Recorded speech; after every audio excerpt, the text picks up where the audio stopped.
வணக்கம் மக்களே, இந்த வீடியோவில் என்ன பார்க்க போறோம்னா விவசாயிகளுக்கு கிடைக்க உள்ள மானியம், அரசு வெளியிட்டுள்ள மகிழ்ச்சி செய்தி அது என்ன அப்படிங்கிறத பற்றி தான் இந்த வீடியோவில் பார்க்க போகிறோம். நம்ம சேனலுக்கு யாராவது புதுசாக வந்திருந்தீங்கன்னா மறக்காமல் நம்ம சேனலை சப்ஸ்கிரைப் பண்ணி பெல் ஐக்கானை கிளிக் பண்ணி வச்சுக்கோங்க. இந்த வீடியோவுக்கு ஒரே ஒரு லைக்கை மட்டும் கொடுத்துருங்க. வாங்க வீடியோக்குள்ளே போகலாம். பொதுவாக பார்த்திங்கன்னா விவசாயிகளுக்கு பார்த்திங்கன்னா அரசு தரப்புலேருந்து நிறையா மானியம் வரக்கூடிய திட்டங்களை அறிவிச்சிட்டு வராங்க. அந்த வகையில் பார்த்திங்கன்னா இந்த திட்டம் பார்த்திங்கன்னா விவசாயிகளுக்கு உரம் வாங்குவதற்காக மானியம், அதாவது எந்த விவசாயிகளுக்குன்னு பார்த்திங்கன்னா குறிப்பிட்டு பார்த்திங்கன்னா இந்த மானியத்தை அறிவித்த அமைச்சர் யாருன்னு பார்த்திங்கன்னா பெருந்தோட்ட மற்றும் சமூக உட்கட்டமைப்பு துறை அமைச்சர். அவர் தான் அமைச்சிருக்காரு, சமந்த வித்யாரத்னே.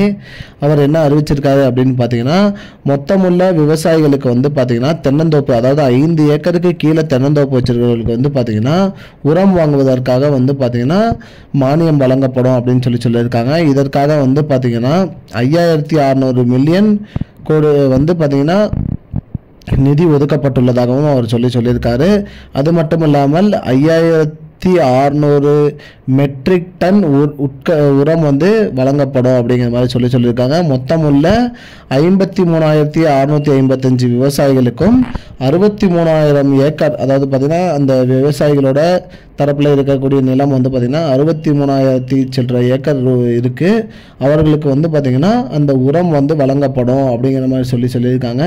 அதற்காக மானியம் வழங்கப்படும். மானியத்தின் மூலிமா நீங்கள் உரம் பெற்றுக்கொள்ளலாம், கூட்டுறவுத்துறையில் நீங்கள் உரம் பெற்றுக்கொள்ளலாம் அப்படிங்கிற மாதிரி சொல்லியிருக்காங்க மக்களே. இதுதான் மக்களே இப்போதைக்கு முக்கியமான பயனுள்ள தகவல். இது போன்ற பயனுள்ள தகவலை தெரிஞ்சுக்கொள்ள நம்முடைய சேனலை மறக்காமல் சப்ஸ்கிரைப் பண்ணி வச்சுக்கோங்க. இந்த வீடியோவை உங்கள் ஃப்ரெண்ட்ஸ் அனைவருக்குமே ஷேர் பண்ணிடுங்க. நன்றி மக்களே, இன்னொரு வீடியோவில் சந்திப்போம்.